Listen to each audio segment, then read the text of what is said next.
Issue జరిగింది కదా చెప్పాడు సార్.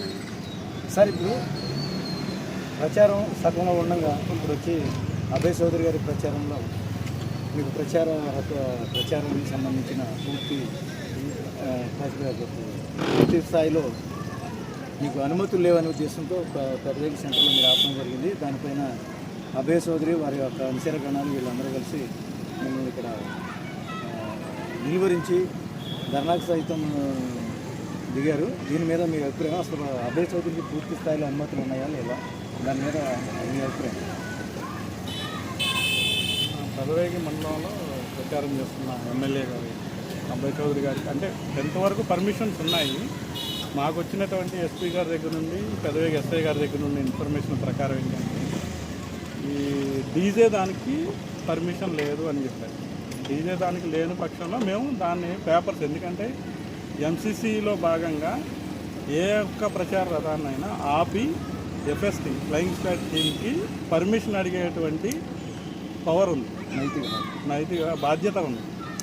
ఆ బాధ్యతలో భాగంగా ఏంటంటే ఎస్పీ గారి నుండి వచ్చిన ఇన్స్ట్రక్షన్స్, మన పెదవేగి ఎస్ఐ గారు చెప్పినటువంటి ఇన్ఫర్మేషన్ ప్రకారం మేము అడగగా వాళ్ళు ఏంటంటే సౌండ్ సిస్టమ్ డీజే కాదు అని చెప్పారు. సో దాంతో ఏంటంటే కాకపోతే డీజే టైప్లో ఉంది, అలాగ వాడకూడదని ఎస్పీ మేడం గారు ఇన్స్ట్రక్షన్స్ ఇచ్చారండి. సో అవి ఫాలో కావాల్సి ఉంది అని మేము చెప్పడం జరిగింది. సో అందులో భాగంగా లేదు, మాకు పర్మిషన్ అన్ని పూర్తి స్థాయిలో ఉన్నాయని వాళ్ళు చెప్పడం, ఇక ఆయన ఇక్కడ రోడ్డు మీద బైఠాయించడం జరిగింది. సో తర్వాత కన్విన్స్ చేశాను, మీ పర్మిషన్స్ ఉన్నాయండి, లేవని చెప్పట్లేదు, కాకపోతే కొన్ని రకాలు అంటే డీజే అని చెప్పారు, ఇన్ఫర్మేషన్ మాకు వచ్చింది డీజే అని.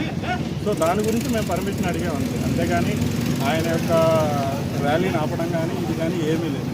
మేము జస్ట్ మాకున్న డ్యూటీలో భాగంగా పర్మిషన్ అడిగామంతే. పర్మిషన్ అడగడమే నా బాధ్యత. అది ఉంటే ఓకే, లేని పక్షంలో పై వారికి నేను అది ఇన్ఫర్మేషన్ అనేది పాస్ చేయాల్సి ఉంది. సరే, 2 సార్లు 3 సార్లు ఆపారని చెప్పేసి సార్. అదేంటంటే మాకు జంగులూరులో 3 సీ విజిల్స్ వచ్చాయి. ఆ టైంలో ర్యాలీలో ఉన్నారు అభయ్ చౌదరి గారు. అలాగే మనకి ఇక్కడ విజయరాయ్ దగ్గరలో కూడా సీ విజిల్ వచ్చింది. కాకపోతే ఏంటంటే సీ విజిల్ వచ్చినప్పుడు ఆపోజిట్ వెళ్ళేటప్పుడు మేము స్పీడ్గా వెళ్ళాలి కాబట్టి మేము హార్న్ వేయడం జరుగుతుంది. సో ఆ టైంలో మేమేదో వాళ్ళని ఆపడం అనేది కాదు. సీ విజిల్ ఎందుకంటే కంప్లైంట్స్ కూడా రిజిస్టర్ అయ్యే ఉంటాయి. సీ విజిల్ వస్తేనే ఆపుతాం, కానీ మా డ్యూటీ మేము చేస్తాం, కానీ అంతేగాని ఎవరికి పక్షపాతంగా చేయడానికి ఏం లేదు. అది అన్నీ కూడా అవాస్తవం. మా డ్యూటీ మేము చేసే భాగంగా సీ విజిల్ని వితిన్ 60 minutesలో మాకు ఇచ్చిన టైంలో క్లోజ్ చేయాలంటే ఏంటంటే మరి అది ర్యాలీ కాబట్టి హార్న్ కొట్టక తప్పదు. మా మెన్న దిగి చెప్తారు కూడా, వాళ్ళు గట్టిగా అని చెప్పరు, రిక్వెస్ట్ చేస్తారు తప్పుకోమని, అంతే. దాంట్లో భాగంగా ఎదురుపడ్డమే, కానీ ఆయన యొక్క ర్యాలీని ఆపడం నాకెందుకండి, అది ఏం లేదు, డ్యూటీలో భాగంగా. సార్ ఇది ఇలా ఉండగా ఇప్పుడు మీరు ప్రచారం చేసేటప్పుడు ఆపడం వేరు, మా ఇంటికి కూడా మీరు వెళ్ళి మా ఇంటి దగ్గర నేను లేని సమయంలో కొంచెం అక్కడ రభస చేశారని చెప్పి ఆయన ఇక్కడే 10 మంది సమక్షంలో అనడం జరిగింది. వాళ్ళ ఇంటికి వెళ్ళే హక్కులు కానీ అటువంటి బాధ్యతలు కానీ మీకు వర్తిస్తాయి అంటారా? చెప్పాల్సిన అసలు వాళ్ళు వెళ్ళేక్కడ కూడా నాకు తెలియదు. నేను చెప్తున్నాను కదా, నా డ్యూటీ వేరు, వాళ్ళ ఇల్లు ఎక్కడో కూడా నాకు తెలియదు.